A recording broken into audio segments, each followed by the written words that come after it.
Bonjour à tous. Une série de bonnes nouvelles aujourd'hui. Une fois n'est pas coutume, mais il faut en parler. Ça tourne très mal pour l'OMS et son traité mondial sur les pandémies. Je vais vous donner les toutes nouvelles actualités puisque depuis lundi, ouverture du dernier cycle de négociations possible. On va en parler. Et puis Pfizer. Pfizer est confronté à un mur de problèmes et son cours en bourse, vous allez voir, est en train de s'effondrer. On en parle aussi. Ce qui ne veut pas dire que c'est réglé, ce qui ne veut pas dire que le combat ne doit pas continuer, au contraire, j'ai envie de dire. Plus la bête est à terre, plus c'est le moment de redoubler d'ardeur, parce qu'il faut obtenir la vérité et la justice, bien évidemment.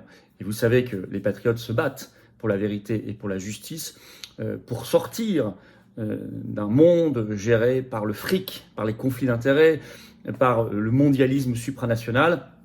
Nous sommes pour un partage universel des savoirs et des connaissances en matière scientifique et médicale, évidemment, mais pas par des structures qui sont financées aujourd'hui à 80% par l'industrie pharmaceutique et par la fondation Bill Gates.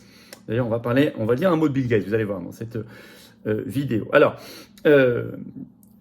redoublons d'ardeur, nous parlons de ces sujets parce qu'ils sont très connectés au sujet européen. L'Union européenne et l'OMS, l'Union européenne et Pfizer, tout ça, ça avance ensemble. On va en parler et vous le savez.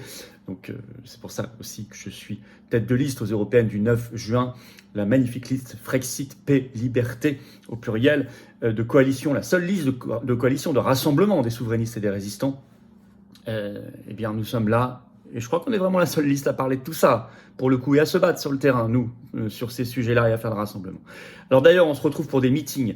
Ce jeudi 2 mai, je suis en Charente à Chasseurs à 19h. Il reste quelques heures pour s'inscrire là par un lien sous la vidéo en description. Vous pouvez également venir sans être inscrit, mais c'est bien meilleur pour nous organiser, nous, que vous soyez inscrits. C'est ouvert à tous, adhérents comme non-adhérents. Ce jeudi 2 mai en Charente à Chasseurs, inscrivez-vous sous la vidéo en description. Vous trouverez deux nouveaux liens. Mercredi 15 mai, je suis dans le Calvados à Louvigny. Il y a une autre inscription possible sous la vidéo en description. Et le samedi 18 mai, je suis en Moselle à Marly. Samedi 18 mai, 15h, inscription sous la vidéo en description. Donc il y a la Charente, le jeudi 2 mai, le Calvados, le mercredi 15 mai et le samedi 18 mai, 15h, la Moselle. 3 liens différents pour s'inscrire. Vous pouvez également vous abonner ou réabonner à cette chaîne YouTube et j'insiste, c'est très important, c'est un petit clic en dessous sur s'abonner, un clic gratuit, vous êtes abonné à la chaîne ou réabonné si un jour YouTube vous a désabonné, vérifiez s'il vous plaît. Je vous assure qu'être abonné à la chaîne, c'est pour vous un clic et une seconde, mais ça aide énormément à la diffusion de ces vidéos. On va toucher de nouvelles personnes qu'on va réveiller, qui ne nous connaissaient pas forcément. Donc merci à vous et je vous attends, patriotes. Vous pouvez adhérer, réadhérer ou faire un don au mouvement dès maintenant par 2 liens. Les premiers qui se trouvent sous la vidéo en description. Ces liens sont également dès maintenant sur notre site les-patriotes.fr. C'est extrêmement important de venir soutenir la cause. On n'est pas aidé, mais j'en reparle en fin de vidéo. Mais je vous attends dès aujourd'hui, adhésion, réadhésion, faire un don pour nous aider à financer les européennes et tout le reste. On y va. Grosse difficulté pour Pfizer et l'OMS. Je veux dire, bonne nouvelle, hein, parce que tout ça, ça fait partie du système mondialiste. Et ça veut dire qu'il faut se battre, qu'il faut renforcer la lutte maintenant. Alors d'abord, l'OMS, Organisation mondiale de la santé, ça se corse pour son traité mondial sur les pandémies. On en parle, on alerte. Il y a beaucoup de groupes mobilisés dans beaucoup de pays. Il y a même des débats intenses, par exemple, au Congrès américain là-dessus. Évidemment pas au Parlement français, parce que nos oppositions, entre guillemets, de LFI au RN dorment complètement, se soumettent, ce qui est dramatique, et ce qui est une honte de leur part. Mais, dépêche AFP, ce 29 avril, on apprend que, donc, ce 29 avril, à l'OMS débutent les négociations de la dernière chance, comme les appelle l'AFP, l'agence France-Presse, pour, je cite, trouver un compromis sur un projet d'accord, le traité mondial sur les pandémies juridiquement contraignant. Le temps presse, écrit l'AFP, ce traité doit être accepté lors de l'Assemblée mondiale de la santé qui commence le 27 mai. Et c'est la dernière possibilité pour qu'il le soit. Or, donc il y aura un cycle de travail qui a commencé avec les 194 États membres de l'OMS qui commence donc ce 29 avril et il se tient jusqu'au 10 mai. Et ensuite, il y aura l'Assemblée mondiale le 27 mai où il doit être ou pas adopté formellement. Mais il y a 2 bonnes nouvelles. D'abord, j'avais fait une vidéo il y a quelques semaines là-dessus sur comment se passent les négociations. Il est confirmé que c'est très compliqué parce qu'il y a beaucoup d'États qui refusent. Il y a beaucoup de refus. D'ailleurs, l'AFP écrit encore pudiquement dans cette nouvelle dépêche, de grandes divergences subsistent sur la manière de s'y prendre. Bon. Et puis, maintenant, on en arrive déjà à un pré-projet qui est édulcoré, reconnaît même l'AFP. Je vais vous lire un petit extrait de cette dépêche. Voilà. Arrivé à une impasse, le document de travail était quasiment illisible à force d'ajouts et de réserves. Les négociateurs se retrouvent avec une version simplifiée de 23 pages, un quart de mot en moins. KM Gopakumar, chercheur principal du Third World Network, l'une des ONG qui suit de près les négociations et a décortiqué le nouveau test, estime qu'il est dépourvu de tout résultat concret en matière d'équité, ne crée aucune obligation juridique pour faciliter un accès prévisible et durable au financement, aux produits et à la technologie liée à la pandémie. Vous savez ce que ça veut dire, technologie liée à la pandémie, ça veut dire les passes sanitaires. Le suivi numérique. Donc ça, c'est intéressant. Et l'AFP écrit qu'il est édulcoré. Alors, ceci dit, attention, il ne faut pas lâcher le combat parce qu'il est toujours là et qu'ils vont tenter évidemment de le ressusciter. Par ailleurs, j'avais annoncé, ils vont vous sortir plein de peur en ce moment pour forcer à l'adoption de ce traité.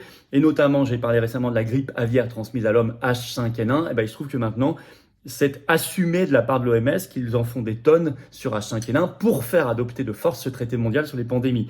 L'AFP l'écrit dans sa dépêche, je cite, « Les négociateurs pourraient être encouragés à trouver un terrain d'entente par les nouvelles sur le front de l'épizootie de grippe aviaire qui fait des ravages depuis 2020. Le virus H5N1 a récemment infecté des troupeaux de vaches aux États-Unis une première. Si pour l'heure, aucun cas de transmission d'humain à humain n'a été enregistré, la circulation intense du H5N1 et sa capacité à se d'une espèce à l'autre inquiète. » Donc là, c'est quasiment assumé, avéré. Il surfe sur H5N1, qui est pourtant chez l'homme aujourd'hui anecdotique, c'est écrit, pour forcer à l'adoption de ce traité mondial. Bon. Et alors, le numéro 1 de l'OMS, donc Tedros Ghebreyesus, en fait des tonnes. Il faut regarder son compte X Twitter, il y a des photos. Ce 28 avril, il a rencontré 2 personnalités. D'abord, cette photo où il pose, et dans le fond, sur les murs, il est écrit World Economic Forum. Donc, il était là-bas, Forum économique mondial. Il a rencontré Bill Gates. Bill Gates, son financeur, donc son décisionnaire. Et le même jour, figurez-vous qu'il a rencontré, et là on reconnaît les ors de l'Élysée, Emmanuel Macron. Il y a la belle photo. Et vous avez toute la scénographie mondialiste qui est là. Alors ça, c'est l'OMS. Pfizer, déboire en cascade pour le laboratoire. D'abord, un procès retentissant et une réponse pour l'instant de Pfizer pas convaincante. Un procès dont on a déjà rapidement parlé, mais trop rapidement, il y a du nouveau, lors d'un direct vendredi. Celui d'un sportif, d'un footballeur. Alors, l'équipe en parle, enfin le Parisien en parle, tout le monde en parle. Hein. L'équipe, le 26 avril, mais en fait, ceux qui ont sorti l'info, c'est la radio France Bleu Mayenne. Le titre, forcé de prendre sa retraite, un joueur de Laval, donc football, assigne Pfizer et BioNTech en justice. Explication, on va lire un bout de l'article. L'enchaînement des blessures a eu raison de la carrière de François-Xavier Fumutamuzo, qui a dû prendre sa retraite à 29 ans. Selon France Bleu Mayenne, le désormais ancien milieu de terrain de Laval va assigner les laboratoires Pfizer-BioNTech parce qu'il estime que le vaccin contre le Covid-19, entre guillemets vaccin, a pu avoir un lien avec les nombreuses blessures survenues dans la foulée à partir de l'été 2021, donc juste après ses injections. Il assigne également l'AFFF, Fédération Française de Football. Il y aura audience le 2 juillet là-dessus au tribunal judiciaire de Paris. C'est déjà décidé. Et ça y est, France Bleu a sorti le 27 avril une première réponse par un communiqué de presse de Pfizer. Donc ils se sentent obligés de faire un communiqué de presse. Donc il y a quand même le feu au lac. Et dans ce communiqué de presse, c'est pas convaincant. D'abord ils disent on n'a pas encore reçu l'assignation en justice. Bon, ça, ce qui veut rien dire, c'est purement technique. Et ils ajoutent on ne communique pas. Mais ils ajoutent en toute fin de communiqué cette phrase honteuse. Je vais vous la lire. Pfizer. Il est important de rappeler qu'avec des centaines de millions de doses administrées dans le monde, le profil bénéfice-risque de notre vaccin contre la Covid-19 reste positif pour toutes les indications et les groupes d'âge approuvés. C'est assez honteux quand même, d'oser encore écrire ça aujourd'hui. Donc il y a cela, il y a d'autres déboires judiciaires pour Pfizer sur un autre front qui font chuter le cours de bourse. Et quand je dis chuter, c'est chuter. Dépêche Reuters ce 25 avril, le titre Pfizer-BioNTech chute. Alors que GSK, un autre labo, intente une action en justice concernant la technologie ARN messager du vaccin Covid-19. Ils se mangent entre eux, ils se dévorent entre eux, tant mieux. Je vais vous lire un extrait de cette dépêche Reuters. Le fabricant de médicaments, GSK, poursuit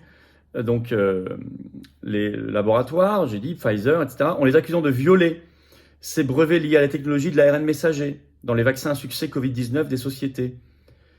Il affirme que les vaccins Comirnaty viole ses droits de brevet sur les innovations vaccinales à base d'ARN messager développé plus de 10 ans avant l'apparition de la pandémie de Covid-19. Il a également demandé, GSK a demandé au tribunal fédéral du Delaware de lui verser un montant non précisé de dommages et intérêts, y compris une redevance pour l'obtention d'une licence de brevet.